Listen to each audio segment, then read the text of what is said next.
Alguns podem dizer que isso é impossível, que a cura leva tempo, que a doença segue um curso natural. Mas deixe-me lembrá-lo. Não servimos a um Deus natural, servimos a um Deus sobrenatural. E quando ele se move, quando seu poder é liberado, não há demora, não há espera. A cura acontece num piscar de olhos. Ao longo da história, vimos momentos em que o poder de Deus rompe as limitações do entendimento humano. A Bíblia está repleta de relatos de homens e mulheres que foram libertados de enfermidades, não através de longos tratamentos ou recuperações lentas, mas através de um único encontro com a presença de Deus. Em Marcos 10, 52, lemos sobre Bartimeu, o cego que clamou a Jesus: Filho de Davi, tem misericórdia de mim. Jesus lhe perguntou: O que você quer que eu faça? E quando o homem respondeu que queria ver, Jesus disse simplesmente: Vai, a tua fé te salvou. No mesmo instante, Bartimeu recuperou a visão. Em Lucas 17, 10 leprosos clamaram a Jesus por misericórdia. Ele simplesmente lhes disse: Vão e mostrem-se aos sacerdotes. E enquanto iam pelo caminho, foram purificados. Não houve um ritual prolongado, apenas uma declaração e uma ação de fé. Quando Jesus andou na terra, ele demonstrou isso repetidamente. Um cego clamou a ele e em um instante ele viu. Uma mulher que sofreu por 12 longos anos esticou-se com fé, tocou a barra de sua veste e imediatamente o sangramento parou. Um homem paralisado por décadas ouviu as palavras: Levante-se e ande, e instantaneamente suas pernas recuperaram a força. Agora, deixe-me perguntar, o que mudou entre aquela época e hoje? Deus perdeu seu poder? Ele se tornou silencioso? Não, meus amigos. O mesmo poder que curava nas ruas de Jerusalém está vivo hoje. O mesmo Jesus que falava aos enfermos e os via restaurados ainda está curando agora mesmo. O problema não é que Deus tenha parado de curar. O problema é que nós paramos de acreditar. Fomos condicionados a duvidar do milagroso, a esperar atrasos, a pensar que a cura é um processo e não um momento. Mas quando a fé encontra o poder de Deus, não há processo, há apenas transformação. Em João 5, Jesus encontrou um homem que estava doente por 38 anos, deitado à beira do tanque de Betesda. Este homem tinha aceitado sua condição como permanente. Quando Jesus perguntou: Você quer ser curado? O homem não respondeu diretamente, mas explicou por que não conseguia entrar no tanque. Ele estava fixado no processo, mas Jesus estava focado no momento. Jesus simplesmente ordenou: Levante-se, pegue sua esteira e ande. E imediatamente o homem ficou curado. Alguns de vocês aqui hoje podem estar lutando contra doenças. Talvez vocês tenham carregado dor por anos. Talvez os médicos tenham dito que não há cura.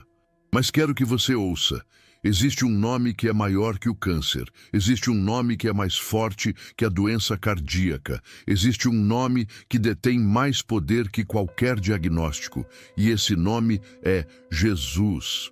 Em Filipenses 2, 9 e 10, a Bíblia diz: Por isso Deus o exaltou à mais alta posição e lhe deu o nome que está acima de todo nome, para que ao nome de Jesus se dobre todo o joelho, nos céus, na terra e debaixo da terra. Quando invocamos seu nome, a doença não tem escolha senão se curvar. Quando declaramos seu poder de cura, a enfermidade deve fugir. Agora, você pode estar pensando: mas eu já orei antes e nada aconteceu. Talvez você tenha clamado por cura apenas para sentir que suas orações bateram no teto. Deixe-me dizer algo. Fé não se trata de quão alto você ora ou quantas vezes você diz as palavras. Fé é saber profundamente em seu espírito que quando Deus fala, está feito. Jesus nunca implorou para que a cura acontecesse. Ele nunca suplicou ao Pai para tornar alguém inteiro. Ele simplesmente declarou: seja curado. E naquele momento, a cura veio. Esse é o tipo de oração que precisamos fazer. Uma oração de autoridade, uma oração de confiança, uma oração que não pede, mas ordena em nome de Jesus. Lembro-me de ouvir sobre uma mulher em São Paulo que sofria de uma condição degenerativa na coluna. Por 3 anos, ela mal conseguia andar, dependendo totalmente de muletas. Os médicos haviam lhe dito que sua condição só pioraria. Num culto de domingo, enquanto o pastor falava sobre a autoridade do crente em Cristo, algo despertou em seu coração. Quando o momento de oração chegou, ela não pediu timidamente. Em vez disso, ela declarou: "Em nome de Jesus, ordeno que esta enfermidade deixe meu corpo agora." Naquele exato momento, um calor percorreu sua espinha. Ela soltou as muletas e, pela primeira vez em 3 anos, caminhou sem dor. Não por causa de medicamentos, não por causa do tempo, mas pelo poder de Deus liberado através de uma oração de autoridade. Em Hebreus 11:1, lemos: "Ora, a fé é a certeza daquilo que esperamos e a prova das coisas que não vemos. A fé não espera para ver para então crer. A fé crê primeiro e então vê." Existe uma verdade que muitos crentes não conseguem compreender e, por causa disso, andam em fraqueza quando deveriam andar em poder. A verdade é esta: Deus nos deu autoridade sobre a enfermidade. Não apenas esperança, não apenas uma possibilidade, mas autoridade real e tangível. A mesma autoridade que Jesus carregava quando andou nesta terra é a mesma autoridade que Ele deu a você e a mim. E quando entendemos isso, quando realmente acreditamos nisso, a doença não pode permanecer em nossa presença. A cura não é apenas algo que pedimos, é algo que ordenamos em nome de Jesus. Pense nisso por um momento. Quando Jesus encontrou enfermidades, Ele implorou ao Pai por cura. Ele fez longas orações desesperadas, esperando que talvez, apenas talvez, a pessoa melhorasse? Não. Ele falou com autoridade. Ele disse ao cego: "Veja." E eles viram. Ele disse ao leproso: "Seja limpo." E a doença desapareceu. Ele disse aos mortos: "Levante-se." E eles se levantaram. Não houve hesitação, não houve demora. Por quê? Porque Jesus sabia que a enfermidade não tinha poder na presença de Deus. Ele entendeu que o reino dos céus já havia estabelecido vitória sobre a doença e ele andou nessa realidade. Mas aqui está a parte que muitos não percebem. Jesus não manteve essa autoridade para si mesmo. Ele a passou adiante. Em Lucas 10:19, ele disse: "Eu lhes dei autoridade para pisarem sobre serpentes e escorpiões, e sobre todo o poder do inimigo. Nada lhes fará dano." Ele estava dizendo: "Estou dando a vocês domínio sobre tudo o que se opõe ao reino de Deus, incluindo a enfermidade." E em Marcos 16:17-18, ele deixou ainda mais claro: "Estes sinais acompanharão os que crerem. Em meu nome expulsarão demônios, falarão novas línguas, pegarão em serpentes, e se beberem algum veneno mortal, não lhes fará mal nenhum. Imporão as mãos sobre os enfermos, e estes ficarão curados." Note bem, ele não disse: "Eles podem impor as mãos sobre os enfermos, e talvez eles melhorem eventualmente." Ele disse: "Eles ficarão curados." Mas aqui está o problema. A maioria dos crentes não anda nesta autoridade.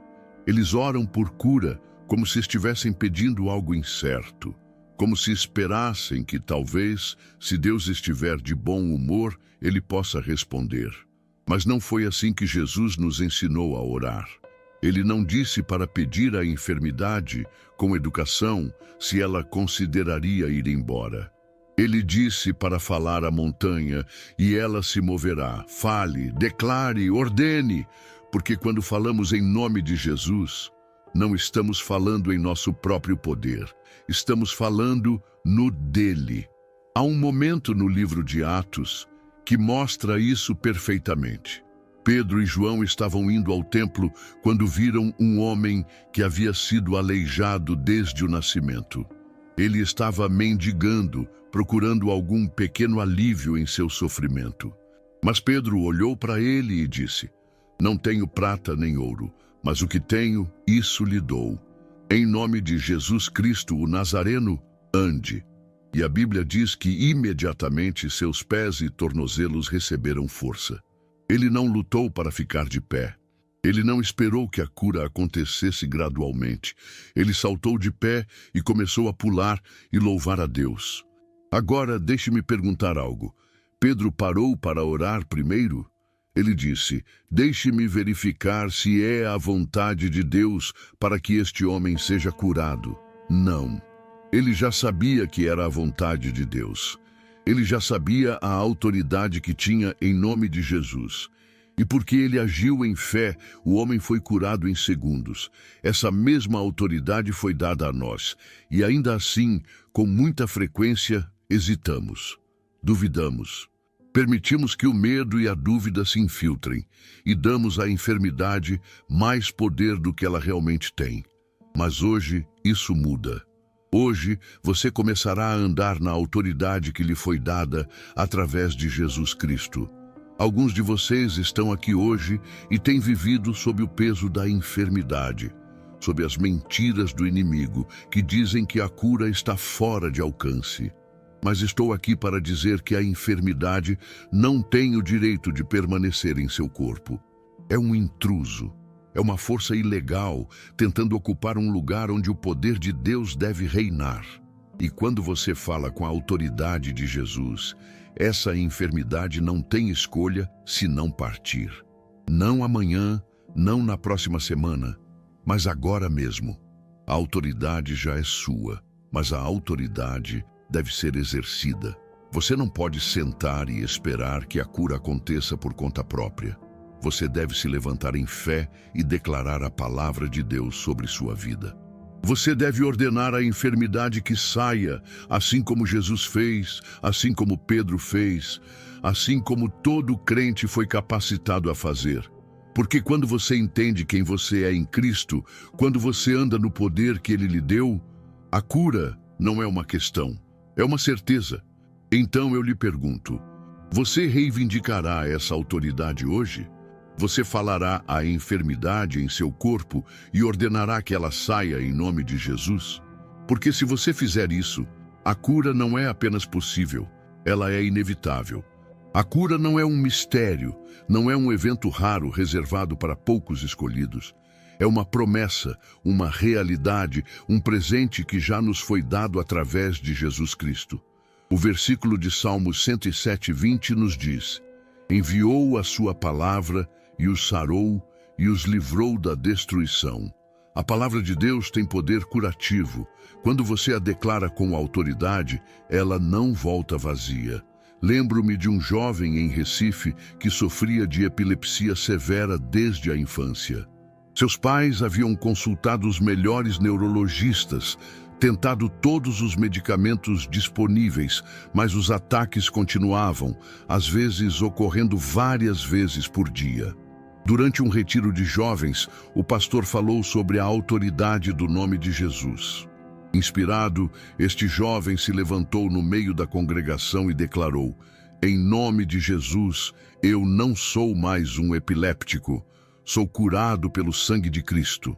Naquele exato momento, ele sentiu como se uma corrente elétrica percorresse seu corpo. De pé, ele começou a chorar, percebendo que algo fundamental havia mudado. Isso aconteceu há 8 anos e desde aquele dia ele nunca mais teve uma única convulsão. Os médicos ficaram perplexos, incapazes de explicar o que aconteceu. Mas nós sabemos. Foi o poder de Deus manifestado através da declaração de fé. Isaías 53:5 declara: Mas ele foi traspassado por causa das nossas transgressões, foi esmagado por causa de nossas iniquidades. O castigo que nos trouxe paz estava sobre ele, e pelas suas feridas fomos curados. Note que o texto não diz, seremos curados um dia. Diz, fomos curados no passado. Já aconteceu. Na cruz, Jesus não apenas pagou por nossos pecados, mas também por nossas enfermidades. A cura não é uma promessa futura, é uma realidade presente. E se você acreditar nessa verdade, se você se apoderar dela pela fé, então a cura pode vir a você neste exato momento. Você não precisa esperar pelo ambiente perfeito. Você não precisa que um ministro imponha as mãos sobre você. O mesmo Jesus que curou com uma palavra está aqui agora. E tudo o que é preciso é um momento de fé, uma oração de autoridade para ver a doença desaparecer em segundos. Meus amigos, isto não é apenas uma possibilidade, é uma promessa. E hoje, essa promessa é para você. Existe uma verdade que muitos buscadores de cura nunca compreendem plenamente. Uma verdade que, quando apreendida, revoluciona não apenas como oramos, mas como recebemos os milagres de Deus. A cura não é um evento distante, reservado apenas para os santos de antigamente. Não é algo que devemos mendigar ou implorar. É algo que devemos tomar posse com autoridade, com a ousadia que vem de conhecer quem somos em Cristo. Se a cura está tão prontamente disponível, por que tantos lutam para recebê-la? Por que alguns oram e veem milagres instantaneamente, enquanto outros sentem como se suas orações não fossem além do teto? A diferença não está na disposição de Deus para curar. Ele já declarou sua vontade. A diferença está em como abordamos a cura, porque existem princípios, chaves que destrancam o poder de Deus em nossas vidas. E quando utilizamos essas chaves, a cura não leva anos, meses ou até mesmo dias. Ela acontece em segundos. A primeira chave: entender que já está feito. Uma das primeiras chaves para desbloquear a cura é entender que ela já está feita. Quando Jesus pendia na cruz e declarou, "Está consumado", ele não estava falando apenas sobre a salvação. Estava falando sobre tudo que o pecado trouxe a este mundo.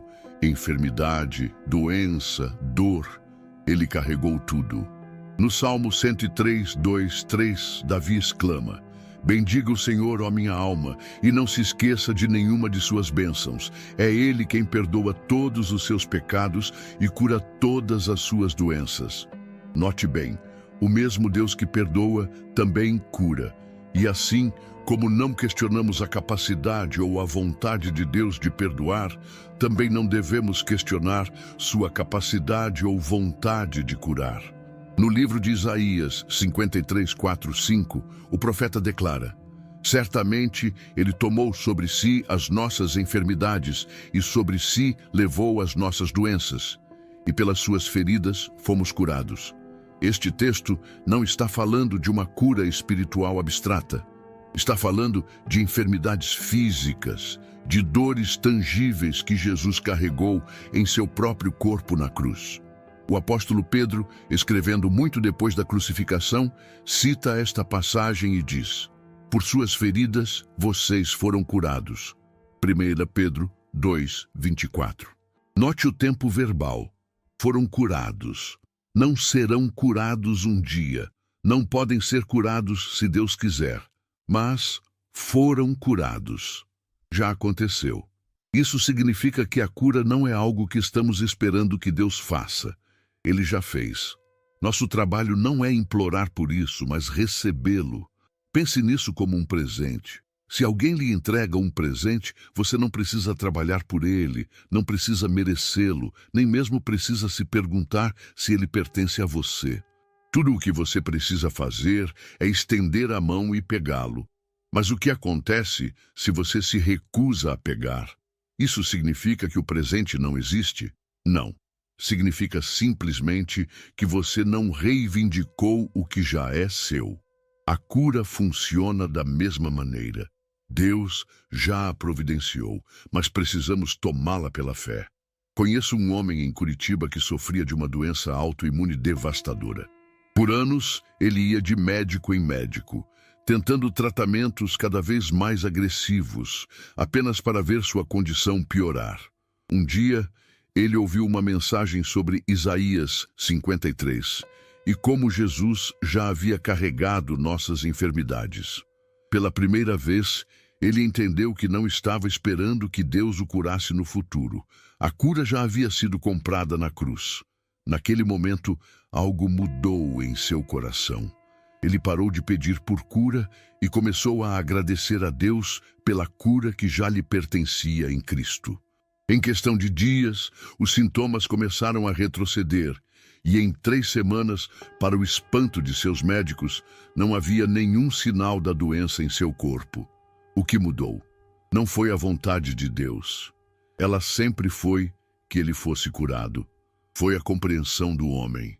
Ele finalmente entendeu que não estava esperando que Deus fizesse algo novo, mas sim recebendo o que Jesus já havia conquistado. A segunda chave, a fé que prevalece. Isso nos leva à segunda chave, a fé. A fé é a ponte entre a promessa de Deus e nossa realidade. Jesus disse em Marcos 11:24, portanto, eu lhes digo, tudo o que vocês pedirem em oração, creiam que já o receberam, e assim lhes sucederá. Observe que ele não disse, creiam que talvez receberão. Ele disse, creiam que já o receberam.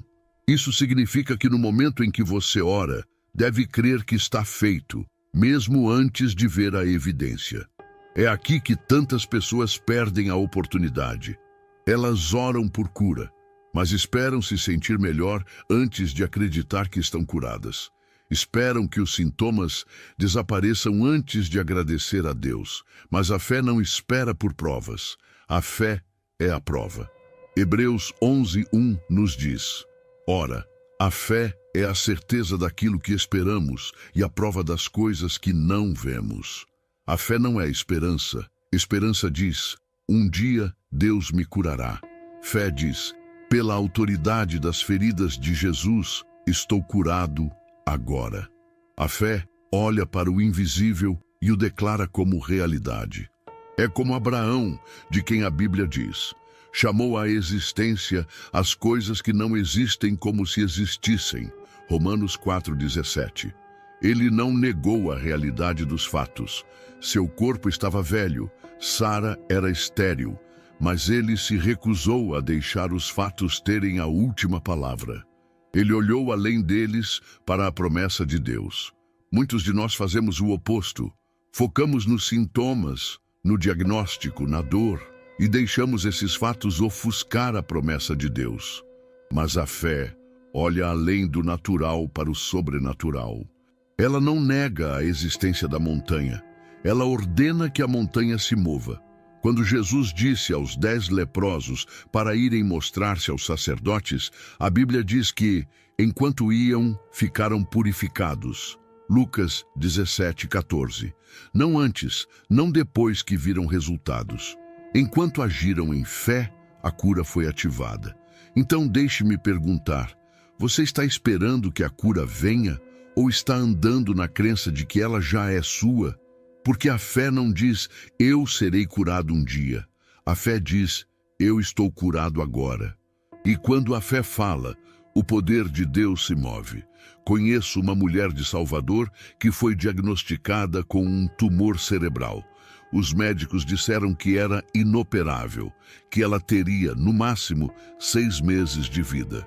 Mas esta mulher conhecia o poder da fé. Em vez de aceitar o prognóstico dos médicos como definitivo, ela começou a declarar, pelas feridas de Jesus, estou curada. Este tumor não tem autoridade em meu corpo. Todos os dias, ela olhava no espelho e dizia, você está olhando para uma mulher saudável. Este corpo pertence a Deus e nenhuma doença tem o direito de permanecer aqui. Para os outros, parecia loucura.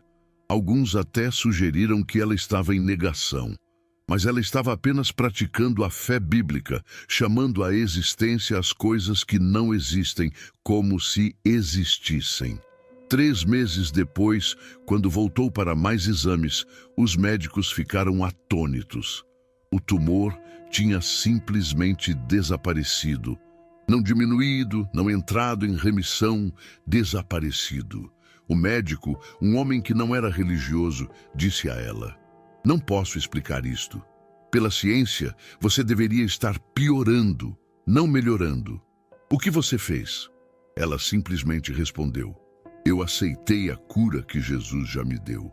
A terceira chave: o poder da palavra declarada. A terceira chave é falar a palavra de Deus. Provérbios 18:21 diz: a morte e a vida estão no poder da língua. O que falamos determina o que experimentamos.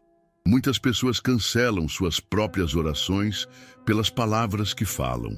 Elas oram por cura, mas depois dizem coisas como: espero que isso funcione, ou não sei se algum dia vou melhorar. Essas palavras criam dúvida, abrem a porta para o medo. Mas quando você declara a palavra de Deus sobre seu corpo, quando diz: pelas suas feridas estou curado, ou nenhuma arma forjada contra mim prosperará, você está alinhando suas palavras com o céu. E quando suas palavras se alinham com o céu, milagres acontecem. Pense em Jesus. Quando enfrentou enfermidades, ele não descreveu o problema, ele falou a solução.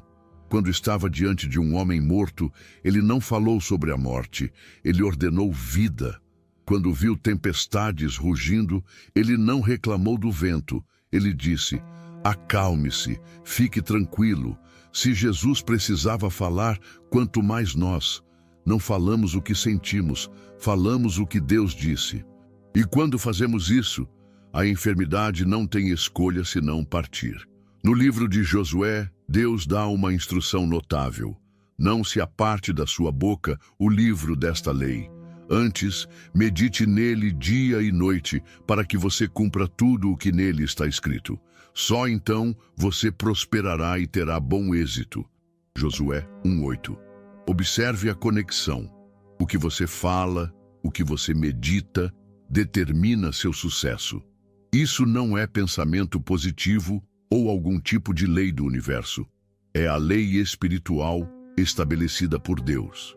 Nossas palavras têm poder porque somos criados à imagem de Deus, e Deus criou através da palavra falada. Quando ele disse: haja luz, a luz apareceu. Da mesma forma, quando falamos a palavra de Deus com autoridade, estamos liberando o poder criativo para transformar nossa realidade. Conheço um pastor em Fortaleza que desenvolveu um método simples, mas poderoso para sua congregação. Ele pede que as pessoas escrevam versículos de cura em cartões pequenos. Versículos como Isaías 53:5, Salmo 103:3, Êxodo 15:26. Eu sou o Senhor que te cura. Então ele os instrui a falar esses versículos em voz alta, 3 vezes ao dia, como se fossem verdade para eles pessoalmente. Não Deus cura, mas Deus me cura. Não pelas suas feridas somos curados, mas pelas suas feridas eu sou curado.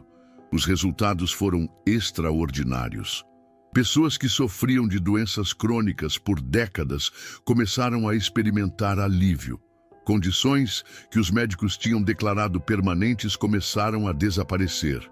E tudo começou com algo tão simples quanto alinhar suas palavras com a palavra de Deus. A quarta chave: removendo a dúvida e o medo. A quarta chave é remover a dúvida e o medo. A dúvida é o ladrão de milagres. Tiago 1:6-7 nos diz: quando pedir, creia, não duvide, pois aquele que duvida é semelhante à onda do mar, impelida e agitada pelo vento.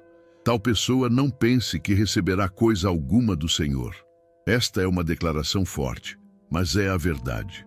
Se permitirmos que a dúvida permaneça, ela bloqueará nossa cura. Mas a boa notícia é que a fé e o medo não podem ocupar o mesmo espaço.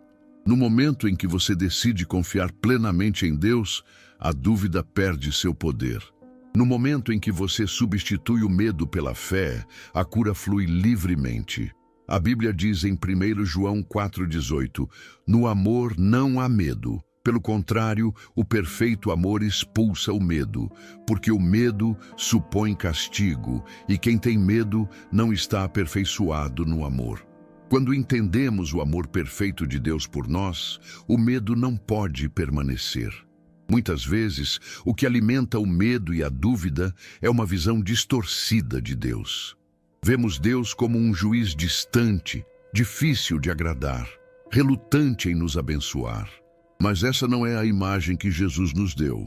Ele disse: se vocês, apesar de serem maus, sabem dar boas dádivas aos seus filhos, quanto mais o Pai que está nos céus dará o Espírito Santo a quem o pedir.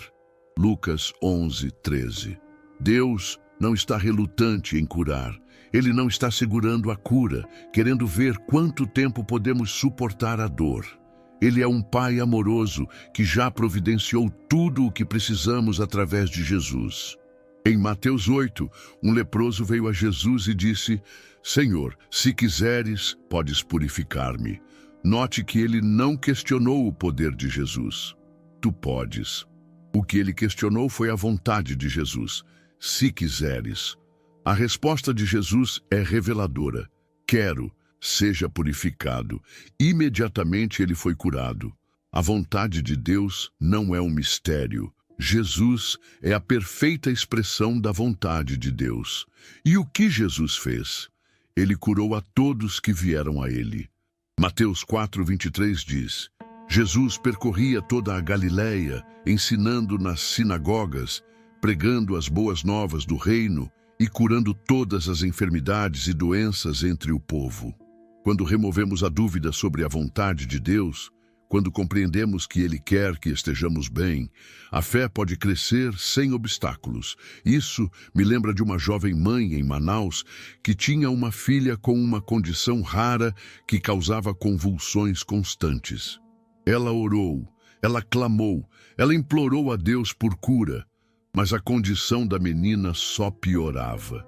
Um dia, um amigo lhe perguntou: você acredita que é a vontade de Deus que sua filha esteja doente? A mãe ficou chocada com a pergunta. Claro que não, ela respondeu. Então, disse o amigo, por que você está orando como se precisasse convencer Deus a curá-la? Ele já quer isso mais do que você. Naquele momento, a mãe percebeu que suas orações haviam sido baseadas em uma premissa falsa, que Deus precisava ser persuadido a curar. Ela começou a orar de maneira diferente. Em vez de implorar, ela começou a agradecer a Deus pela cura que já estava disponível através de Jesus. Ela começou a declarar a palavra de Deus sobre sua filha com confiança e autoridade. Em uma semana, as convulsões começaram a diminuir. Em um mês, elas pararam completamente. Os médicos não puderam explicar o que aconteceu, mas esta mãe sabia. Ela havia removido a barreira da dúvida e permitido que a fé fluísse livremente. A quinta chave: orando com autoridade. Isso nos leva à quinta chave: orar com autoridade. Muitos cristãos não entendem a autoridade que possuem em Cristo. Eles oram como mendigos, implorando a Deus que faça algo, quando, na verdade, Ele já lhes deu autoridade para agir em seu nome. Em Lucas 10:19, Jesus declara: eu lhes dei autoridade para pisarem sobre serpentes e escorpiões, e sobre todo o poder do inimigo. Nada lhes fará dano. Esta não é uma promessa para algum dia no futuro, é uma realidade presente. Eu lhes dei, já está feito. A doença, tanto quanto o pecado, é resultado da queda. É parte do reino das trevas. E quando Jesus morreu na cruz, Ele derrotou as forças das trevas de uma vez por todas. Colossenses 2:15 diz que Ele despojou os poderes e as autoridades, fez deles um espetáculo público, triunfando sobre eles na cruz. Esta é a base de nossa autoridade. Não é algo que ganhamos por nosso próprio mérito ou esforço. É algo que nos foi dado através do que Jesus fez. E quando oramos em seu nome, não estamos usando um encantamento mágico. Estamos exercendo a autoridade que ele nos deu. Quando Pedro disse ao homem aleijado: em nome de Jesus Cristo, o Nazareno, ande! Atos 3:6. Ele não estava esperando que Deus talvez decidisse curar o homem.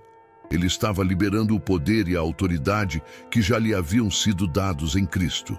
Quando oramos por cura, não estamos tentando convencer Deus a fazer algo que Ele é relutante em fazer. Estamos alinhando nossa vontade com a sua, que já é curar, e então estamos exercendo a autoridade que Ele nos deu para ver essa vontade manifestada na terra.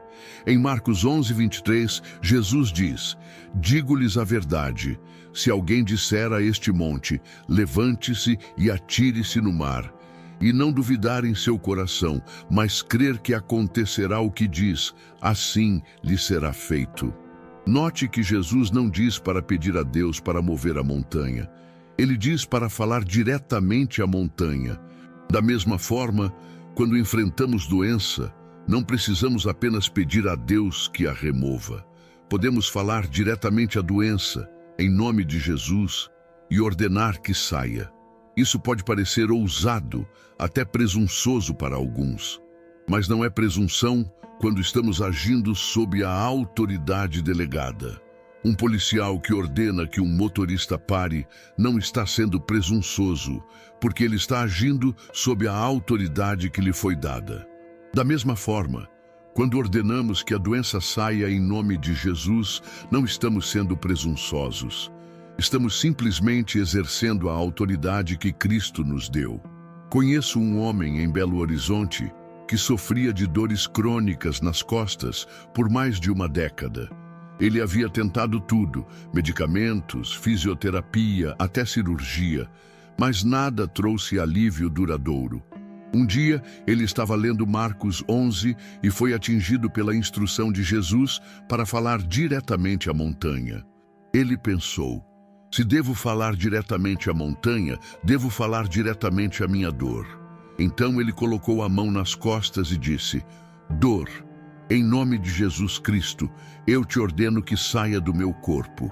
Eu declaro que pelas feridas de Jesus eu fui curado.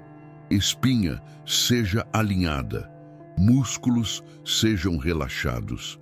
Ele não sentiu nada diferente imediatamente, mas continuou a fazer essas declarações várias vezes ao dia, acreditando que sua cura já havia sido assegurada na cruz.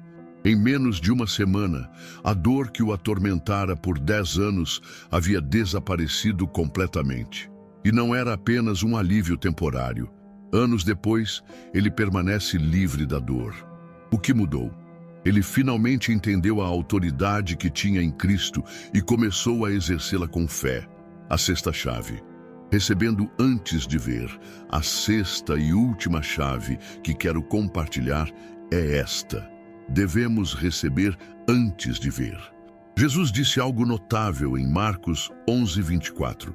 "Portanto, eu lhes digo, tudo o que vocês pedirem em oração, creiam que já o receberam, e assim lhes sucederá."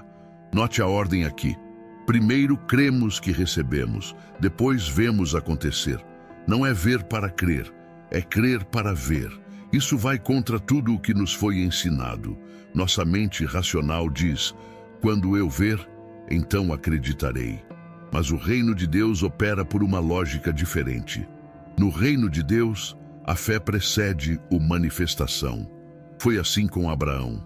Deus lhe prometeu um filho quando ele tinha 75 anos.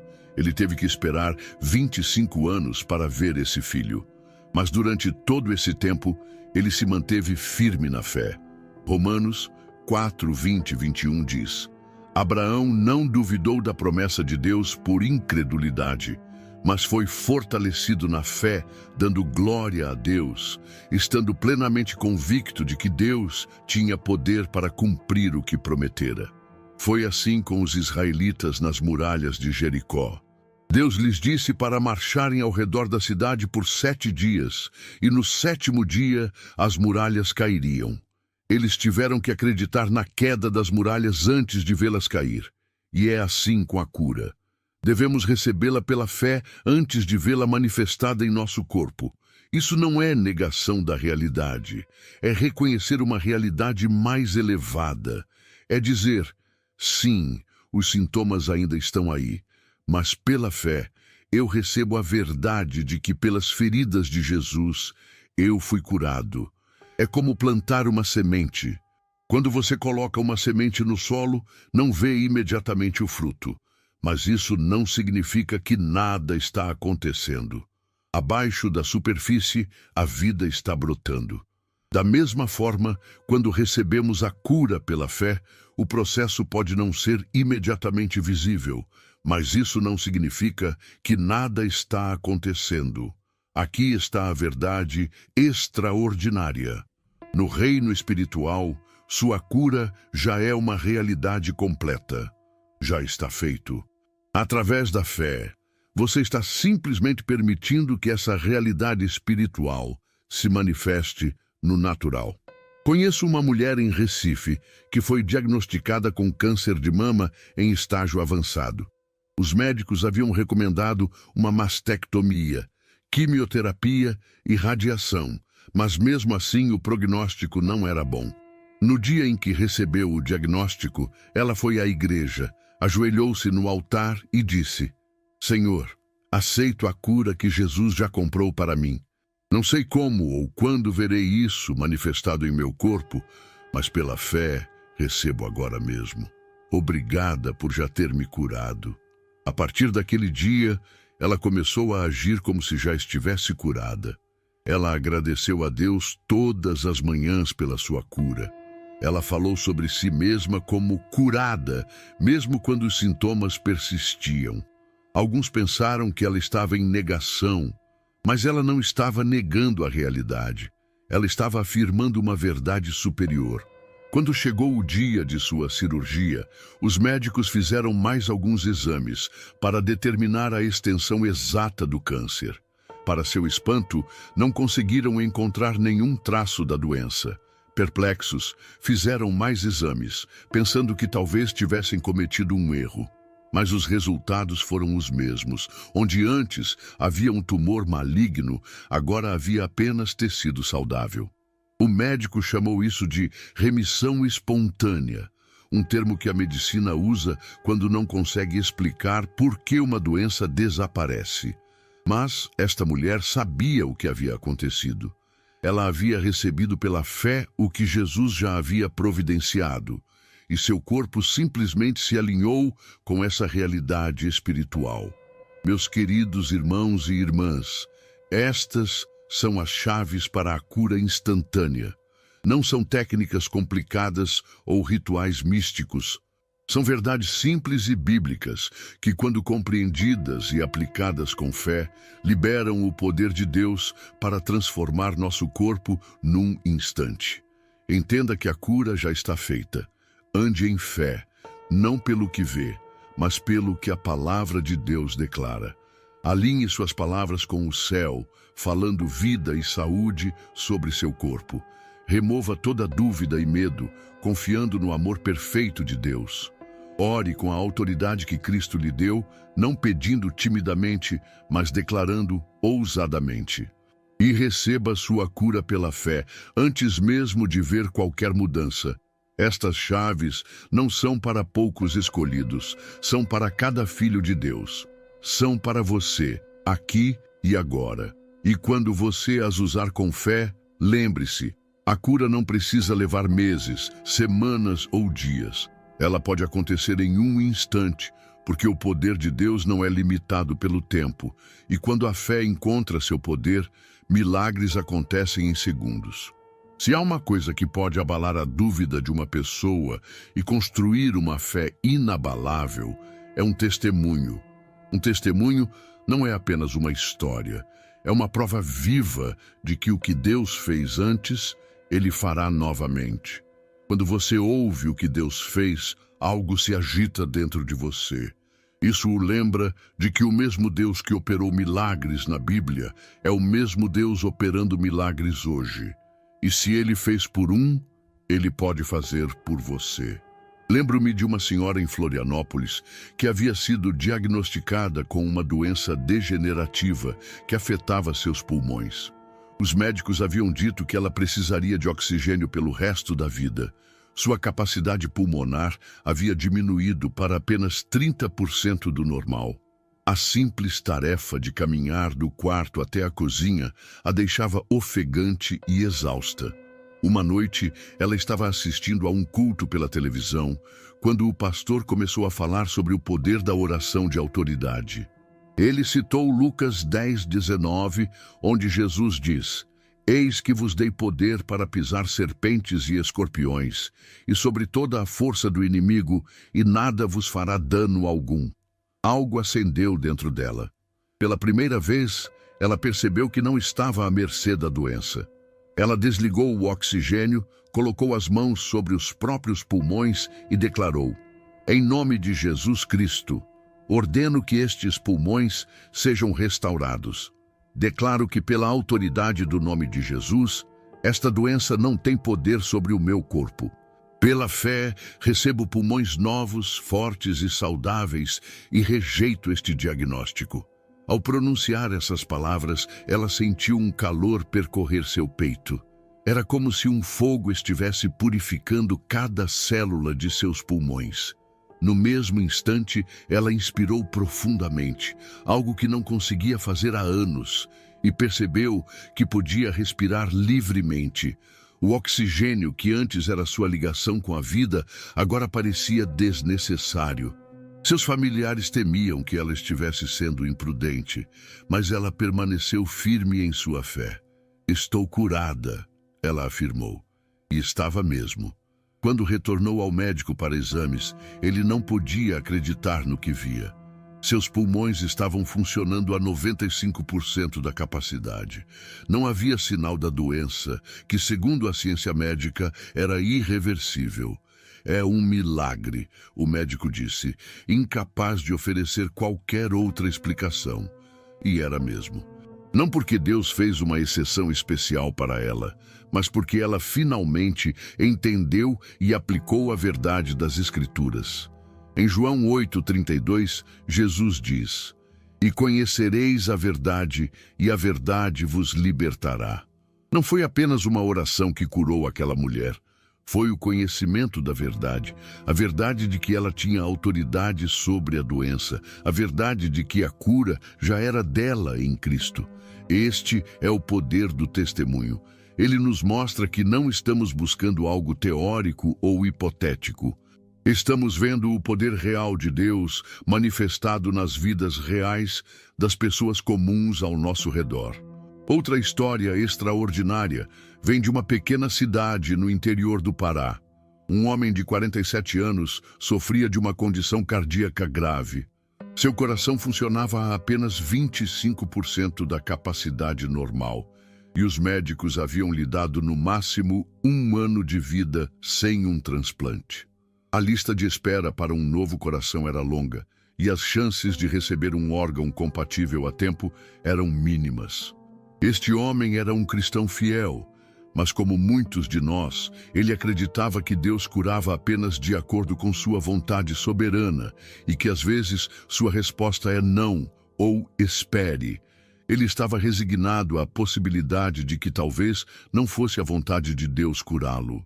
Então, em um encontro de oração, um amigo compartilhou com ele 1 Pedro 2:24. Levando ele mesmo em seu corpo os nossos pecados sobre o madeiro, para que, mortos para os pecados, pudéssemos viver para a justiça.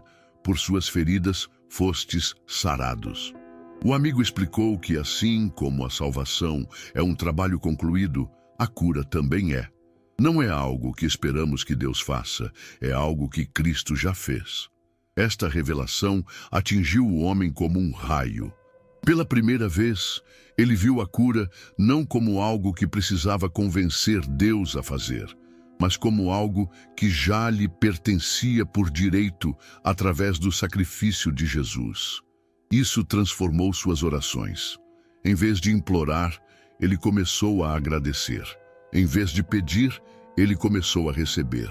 Uma noite, enquanto orava em sua casa, ele colocou a mão sobre o coração e disse: Coração, em nome de Jesus, seja curado. Músculos cardíacos, sejam restaurados. Função cardíaca, volte ao normal. Agradeço a Deus, porque pelas feridas de Jesus, eu já fui curado. Na mesma hora, ele sentiu algo mudar dentro de seu peito. Era como se seu coração tivesse recebido um choque elétrico, mas sem dor. Apenas uma sensação de energia renovada fluindo por todo o seu corpo. Ele sabia, naquele instante, que algo miraculoso havia acontecido. Na manhã seguinte, ele se sentia mais forte do que se sentia em anos. Caminhar, que antes era uma luta, agora era fácil. Os degraus que o deixavam sem fôlego, ele agora subia sem esforço. Quando retornou ao cardiologista para seu check-up mensal, o médico ficou perplexo ao descobrir que seu coração estava funcionando a 100% da capacidade. Todos os danos anteriores haviam desaparecido sem deixar vestígios. Isso não é possível pela medicina, o cardiologista declarou. Deve ter havido algum erro nos exames anteriores. Mas não havia erro. Era apenas o poder da fé colocada em ação. O poder de entender o que Cristo realmente conquistou na cruz. Na verdade, percebemos que o que fazemos com nosso corpo, o que introduzimos nele e como cuidamos tem um peso espiritual, porque nosso corpo não nos pertence. 1 Coríntios 6, 19 e 20 diz claramente: ou não sabeis que o vosso corpo é templo do Espírito Santo, que está em vós, o qual tendes da parte de Deus, e que não sois de vós mesmos, porque fostes comprados por preço. Glorificai, pois, a Deus no vosso corpo e no vosso espírito, os quais pertencem a Deus. Esse versículo não é apenas uma instrução, é um chamado, um lembrete solene de que cuidar do corpo é um ato de obediência, um reflexo de honra, àquele que o projetou. Mas na rotina diária, no cansaço das noites, muitos deixaram de ver o corpo como templo. Tratamos o corpo como uma máquina descartável, forçamo-lo além de seus limites, sobrecarregamo-lo com ansiedade, intoxicamo-lo com excessos. No final do dia, quando chega a hora de dormir, deixamo-lo apagar como se não tivesse importância. No entanto, é nesse momento, na quietude da noite, que Deus deseja restaurá-lo. Mas como Ele poderá fazer isso se não criarmos as condições para que essa restauração ocorra? A palavra é clara ao mostrar que há princípios que ativam bênçãos. Assim como a fé sem obras está morta, o conhecimento sem ação também está. Muitos sabem que devem cuidar do corpo, mas poucos o fazem com intenção espiritual. Por isso, o que propomos hoje vai além de uma rotina saudável. É uma prática simples, porém carregada de significado. Beber algo antes de dormir pode parecer uma trivialidade, mas quando feito com consciência, torna-se uma ferramenta espiritual, um ato de honra a Deus. É uma decisão diária de alinhar o corpo com seu propósito divino. Pensemos em Daniel, que decidiu não se contaminar com a comida do rei.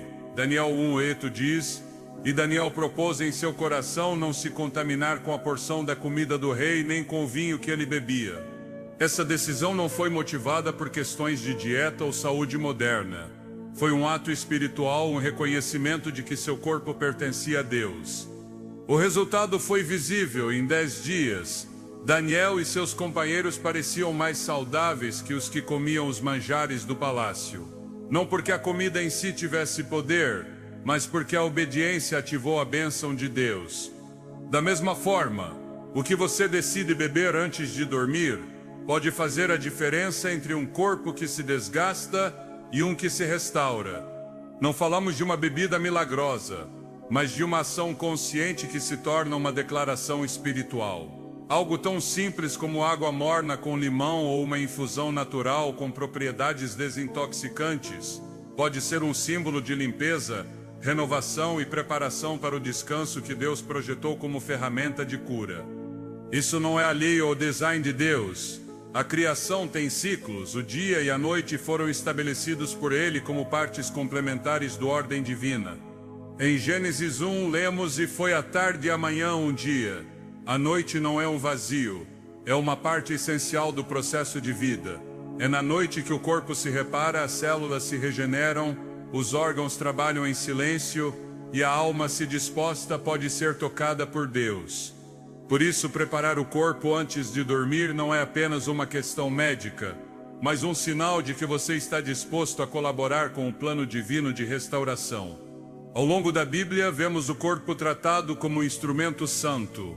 Em Romanos 12:1, Paulo nos exorta: rogo-vos, pois, irmãos, pela compaixão de Deus, que apresenteis os vossos corpos como sacrifício vivo, santo e agradável a Deus, que é o vosso culto racional. Apresentar o corpo não é apenas evitar o mal, mas adotar o que fortalece, o que honra, o que purifica. Se cada noite, ao deitar, você decide fazer algo pelo seu corpo que o prepare para o descanso, está oferecendo um sacrifício vivo. Está dizendo: Senhor, aqui está meu corpo, usa-o, restaura-o, habita nele. Há pessoas que a cada noite deitam-se com ansiedade, com o estômago inflamado, com o coração acelerado, com pensamentos desordenados. No dia seguinte, levantam-se ainda mais cansadas, sem perceber que estão ignorando uma parte chave do processo: o cuidado do corpo como expressão de obediência. Porque assim como a alma precisa de oração, o corpo precisa de preparação. Deus não nos criou fragmentados. Somos corpo, alma e espírito. E quando um se alinha, os outros começam a seguir. Tomar a decisão de cuidar do corpo antes de dormir, com uma bebida que limpe, desinflame e relaxe, não é apenas uma recomendação de saúde, é uma declaração de fé. É como dizer: creio que enquanto durmo, Deus obra em mim. É como construir um altar invisível, onde, a cada noite, o Espírito Santo pode mover-se com liberdade, porque encontra um lugar disposto, limpo, honrado. Como o tabernáculo do Antigo Testamento, seu corpo pode se tornar esse espaço onde o divino encontra o humano. Recordemos que Jesus cuidava de seu corpo durante seu ministério. Embora caminhasse longas distâncias, jejuasse e enfrentasse oposição, também descansava, comia com propósito e ensinava aos discípulos a importância de cuidar do templo. Em Marcos 6:31, Jesus diz: vinde vós, à parte, para um lugar deserto e descansai um pouco. Esse não foi apenas um descanso físico, mas uma pausa espiritual para se restaurar na presença de Deus. Hoje você pode fazer o mesmo. Esse momento antes de dormir pode ser um espaço sagrado, onde o corpo se prepara para ser restaurado, a mente se aquieta e a alma se abre ao eterno. Nesse pequeno ato de beber algo antes de deitar, há um princípio maior, o da intencionalidade. Porque não se trata apenas do que você faz, mas de como e por que o faz. Se feito com fé, com consciência, com reverência, o natural se torna espiritual, o simples se torna poderoso, o cotidiano se torna eterno. É assim que Deus opera, usando o ordinário para provocar o extraordinário. Muitos buscam mudanças radicais em suas vidas.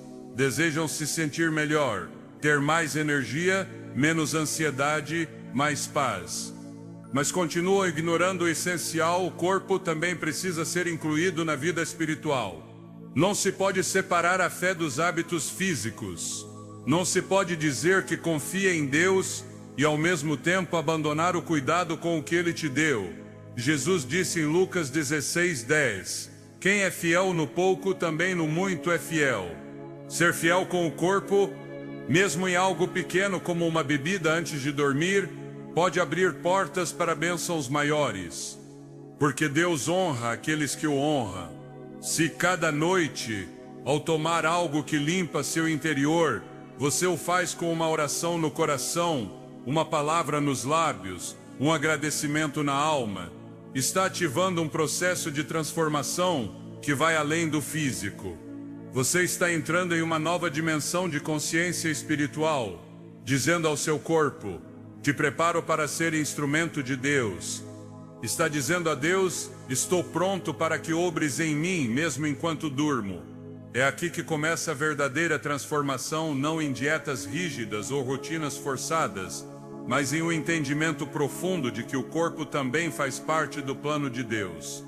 Quando alinhas tuas decisões físicas com teu propósito espiritual, tudo começa a mudar. E o melhor é que não são necessários grandes sacrifícios. apenas uma decisão diária, constante e obediente. Como disse Jesus em Mateus 25:21, muito bem, servo bom e fiel, foste fiel no pouco, sobre o muito te colocarei. Essa é a raiz de toda mudança verdadeira. Entender que cuidar do corpo não é vaidade, é adoração. Que beber algo antes de dormir não é trivial, é preparação. Que descansar não é passividade, é restauração. Quando você vê seu corpo como templo, tudo muda. Esse é o primeiro passo para os dias que virão, porque a transformação que Deus preparou para você não começa no esforço humano, mas na obediência simples. No silêncio da noite, quando o barulho do mundo se dissipa e a luz se apaga, ocorre um milagre que muitas vezes passa despercebido. Enquanto os olhos se fecham e o corpo se rende ao descanso, Deus continua operando. Nada em seu design foi casual. Cada parte do ciclo diário, incluindo a noite, foi concebida como uma fase essencial para a restauração e o cumprimento de seu propósito. Gênesis 1 revela que foi a tarde e a manhã, um dia, estabelecendo que a jornada começa no repouso, não na atividade. Esse detalhe revela um princípio espiritual profundo. Deus restaura antes de enviar, sana antes de comissionar, fortalece antes de mandar lutar. A noite não é apenas uma pausa, é um espaço sagrado, uma antessala da renovação. Nela Deus age de formas que nem sempre percebemos, mas que transformam desde o mais profundo. Salmo 127:2 declara com clareza: em vão vos levantais cedo e vos deitais tarde, comendo o pão de dores, pois ele dá aos seus amados o sono. Esse versículo não é apenas uma promessa de descanso, é uma afirmação de que o sono é uma dádiva divina, uma ferramenta do céu para restaurar o corpo cansado, a alma inquieta e o espírito debilitado. Durante o sono ocorrem processos invisíveis que não poderiam acontecer na vigília. A criação mesma dá testemunho disso.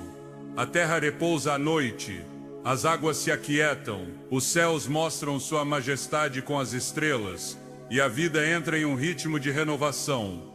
Esse ritmo não depende do esforço humano, mas da continuidade do ordem divino.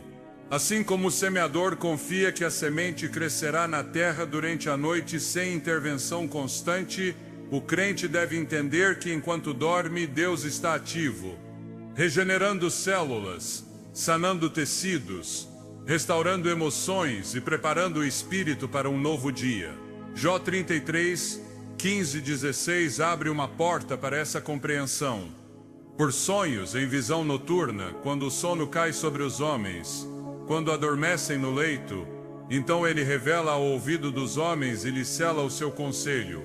Essa revelação mostra que a noite não tem apenas uma função física, mas também espiritual. Deus fala em sonhos, corrige, guia, consola.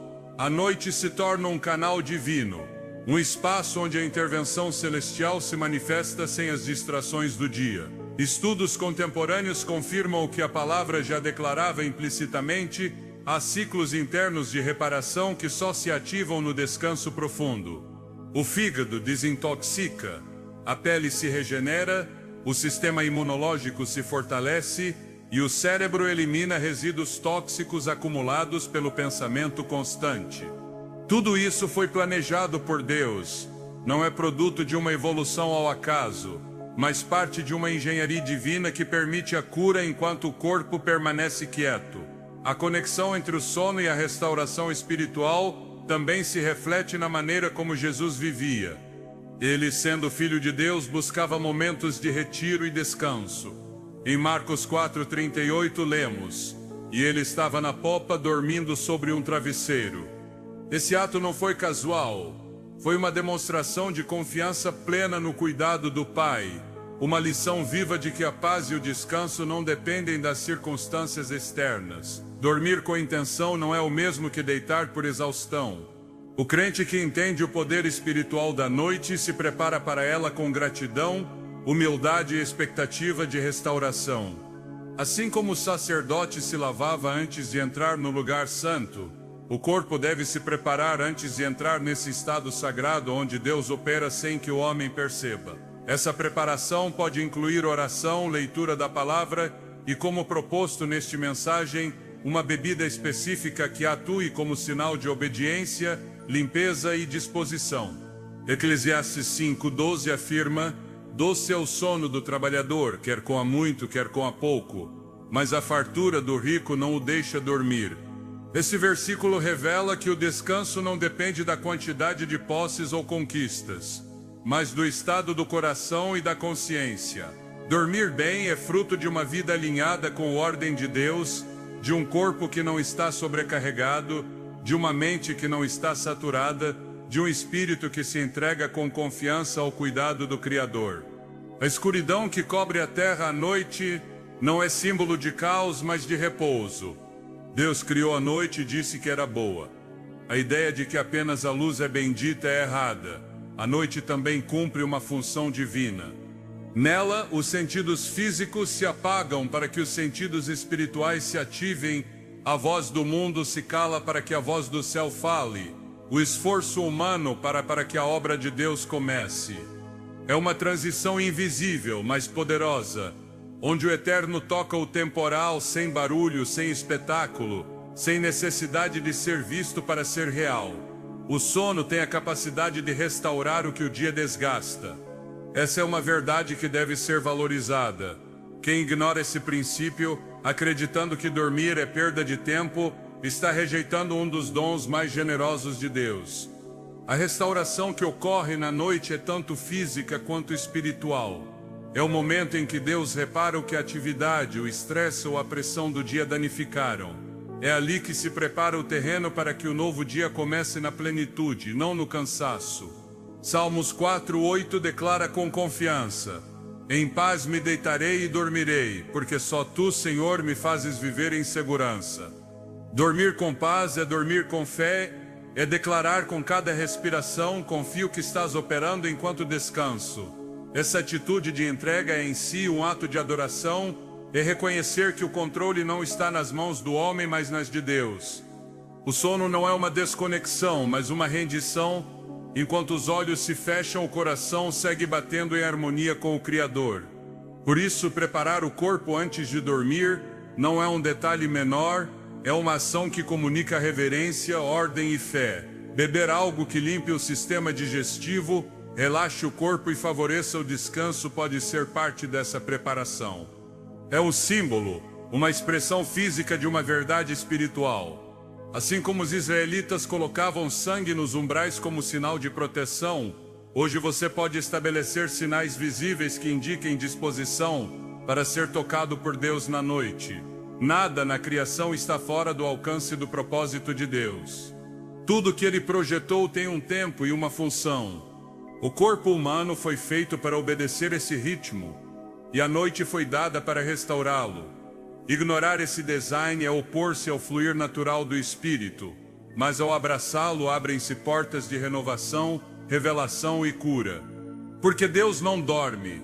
Salmo 121:4 diz claramente: eis que não dormirá nem adormecerá o que guarda Israel. Enquanto o homem dorme, Deus vela, enquanto o corpo repousa, o céu trabalha, enquanto a mente se apaga, o espírito fala. Quem compreende isso começa a ver a noite de forma diferente. Não é um tempo vazio, nem um simples encerramento do dia. É uma oportunidade e um convite ao descanso sagrado. É o cenário onde o eterno encontra o terreno, sem intermediários, onde a alma pode ser tocada, o corpo renovado, a fé fortalecida. Tudo isso ocorre sem esforço, sem mérito, sem intervenção humana, apenas por entrar no design perfeito do Pai. Portanto, a prática de beber algo antes de dormir não deve ser vista como trivial, mas como uma forma de dizer: entro na noite com intenção. É uma maneira de preparar o altar interior, de declarar ao céu e ao corpo que está disposto a ser restaurado. É um ato de obediência, mas também de sabedoria, porque quem cuida do corpo honra o Criador, e quem respeita a noite acessa bênçãos que só são derramadas na quietude.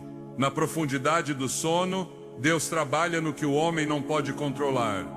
Por isso, a transformação esperada em 7 dias não começa com esforço diurno, mas com rendição noturna. Porque tudo que Deus restaura, Ele o faz desde a raiz. E muitas vezes essa raiz só é acessível quando a mente se cala, o corpo repousa e a alma se entrega. Ali no silêncio, na quietude, na escuridão que não é ausência de luz, mas presença de paz, ocorre a verdadeira obra do Espírito. Deus não apenas criou o corpo humano com perfeição, Ele proveu na natureza os elementos necessários para seu cuidado. Nada foi deixado ao acaso, cada planta, cada fruto, cada raiz contém um propósito específico. A terra, quando abençoada no princípio, tornou-se uma fonte de cura. Ezequiel 47:12 revela uma imagem poderosa. E junto ao rio, na sua ribeira, de um e outro lado, crescerá toda árvore frutífera. Suas folhas servirão para a cura. Essa afirmação não é apenas simbólica, é uma declaração do design divino. A criação contém medicina. Quando usada com sabedoria e fé, o corpo responde. Beber algo antes de dormir é mais que um costume. Pode ser uma ação profundamente espiritual se você escolhe o correto e o faz com consciência. Alguns ingredientes simples, presentes desde tempos antigos, possuem propriedades que atuam em sintonia com os ritmos do corpo. Quando tomados com intenção, não apenas apoiam funções biológicas, mas honram a forma como Deus projetou o corpo para operar durante o descanso. A água, em sua forma mais pura, já tem um poder transformador. É símbolo de limpeza, renovação e vida. Na Escritura, a água aparece como um canal de purificação e mudança. Jesus disse em João 4:14, quem beber da água que eu lhe der nunca mais terá sede. Embora falasse de uma realidade espiritual, ele reconhecia o valor fundamental desse elemento na existência humana. Beber água antes de dormir, na medida adequada, é uma forma de limpar o corpo por dentro, de preparar o terreno para que os órgãos funcionem segundo ordem estabelecido pelo Criador. O limão, fruto humilde e abundante, encerra uma potência significativa. Sua acidez natural ativa processos digestivos e ajuda a desintoxicar o corpo. Não é casual que os frutos cítricos apareçam em regiões onde o corpo precisa se adaptar a mudanças intensas. Seu design se alinha com as necessidades humanas.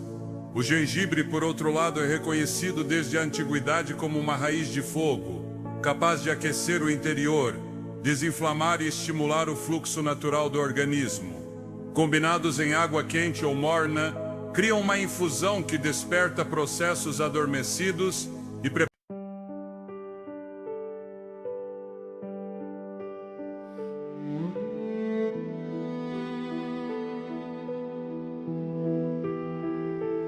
Under a sky where the quiet stars bow, I breathed a dream. You placed in me somehow. Your voice was soft, like a drifting flame, calling my heart by its secret name. And every echo held your light, a promise floating through the night. I'm holding on, I'm holding tight to everything you left behind. Your starlit vow still follows me across the dark, across the sea, a silver line I can't let go, a quiet fire beneath the snow. No matter where the hours lead, your whispered truth is all I keep within my chest. It's burning now, the endless glow of your starlit